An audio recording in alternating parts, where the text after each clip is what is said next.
Democrats aren't backing down. The showdown over Neil Gorsuch continues on the Senate floor. The Republicans poised to take the nuclear option, but how might that change the Senate and future Supreme Court nominees? Here now, Senate Judiciary Committee member Orrin Hatch, Republican senator from Utah, used to be chairman of the committee on which he now sits. Good to see you, Senator. Thank you for being here. You know, this was supposed to be the easy one. I mean, Judge Gorsuch is supremely qualified for the position. He's replacing another conservative. It's the next nominee that was supposed to be the tough one. What happened?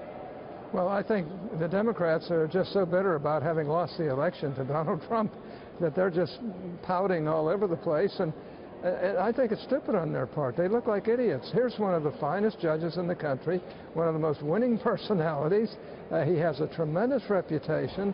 He's a wonderful lawyer and a wonderful jurist, and you know, then they're treating him like he shouldn't even be given a chance. Now, that gets kind of old after a while. Well, they also seem to be wanting to change the rules. I mean, all the focus is on how Republicans want to change to the nuclear option, but Senator Schumer floated an idea over the weekend. He said, well, maybe the Republicans should get rid of Gorsuch, drop that nomination entirely, and then we could negotiate with the Republicans to come up with a new nominee. I mean, that changes the whole concept of how a nomination is put forth.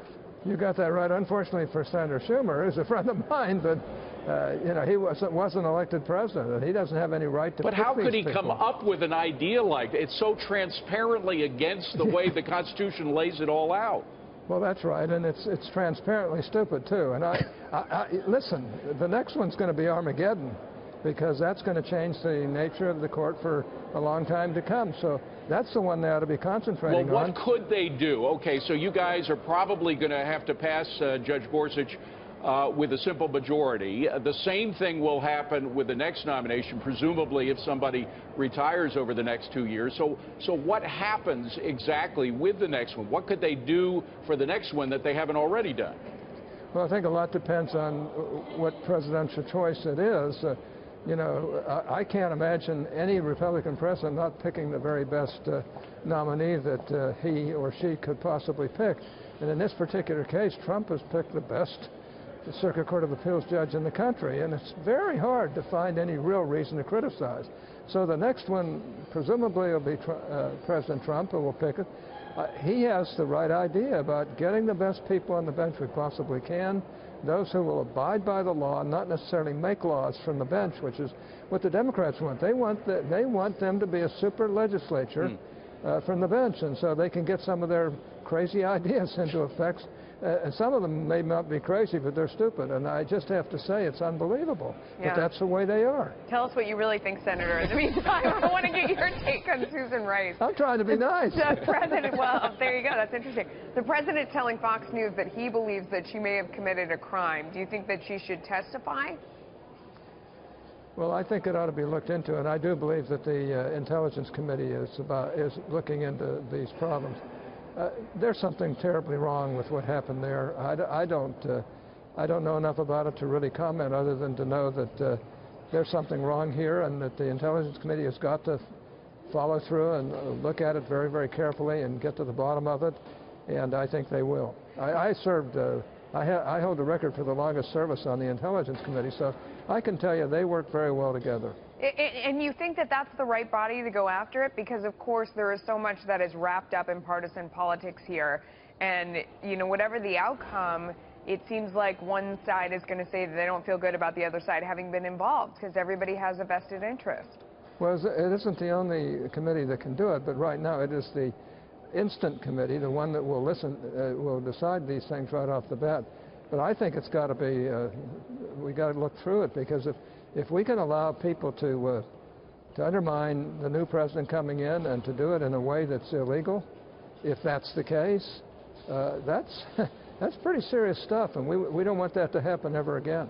Are you also concerned about the possibility with collusion with Russia, or Russia's meddling in the election at this point? I mean, the other side would say that that's what should be the primary focus of the investigation. Oh, give me a break. They don't have any arguments for having lost. They're still bitter about having lost. Hillary was considered the front runner, and most people thought she would be elected. I was one who thought that Trump could win.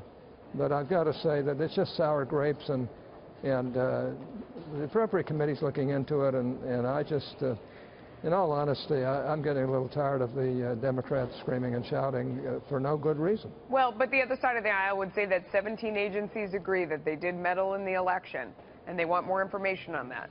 Well, that may be, but I can tell you one thing, they wouldn't have had much effect on the election no matter what happened. We're talking about 50 states. We're talking about a very intense election process. The fact that if they did try and meddle in the election, we ought to find out how to stop them so that that doesn't happen again, but it wouldn't have had much of an effect on the final outcome, and I think that's what most people ought to really dwell upon. Okay, we want to switch gears once again, because it's not only Democrats and Republicans against each other, it's some Republicans against other Republicans, and on health care, that has reached a zenith, where Republicans still haven't reached any kind of consensus on a new proposal. It looked like we were going to have it last night, but then today we had a different message from the Freedom Caucus. I had a guy from the Club for Growth, which is very closely affiliated with the Freedom Caucus, on earlier.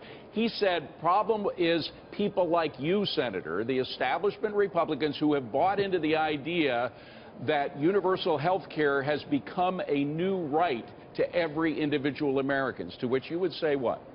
I don't know where they're coming from, but I've never been in that position. And, you know, they're the type of people that if you don't agree with them, you're nothing. And frankly, there's plenty of room to differ on some of these things. But to make a long story short, these are, if they blow this up, it's going to hurt the Republican Party in the future. It may hurt us in the 18 elections. And frankly, I don't fully understand the reasoning behind it, other than they ought to be working. If there's some good suggestions they have, my gosh, we ought to take them up. But, you know, to call a rack-ribbed conservative for now over 40 years, somebody who doesn't stand up for the principles that we conservatives stand up for, it just shows how hard-pressed they are to find real arguments for what their position is. The one suggestion that they make, and you can say what you want about it, but is that instead of having 3 phases, instead of phasing in a repeal and replacement of Obamacare, you pass a full component, all 3 phases at once, onto the Democrats and let them say either they're for or against it. And if they're against it, then we'll have the falling apart of Obamacare over the next couple of years, to which eventually Americans will demand that they repeal and replace fully, to which you say what? Well, I'm not against trying to make it one phase. I mean, I'd love to solve this problem and solve it for the American people, solve it for American health care. So you'd be in favor of that, putting things like selling insurance across state lines in the next bill that you guys vote on? Well, of course I am, and a number of other things as well. I just, you know, they don't have all the ideas, these people who are radicalizing this process.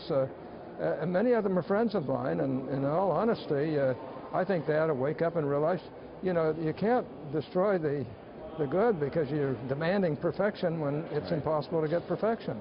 Senator Orrin Hatch, a legend of the United States Senate. Great to have you here, Senator. Appreciate it. Nice to be with you. Please Thanks. come back and see us.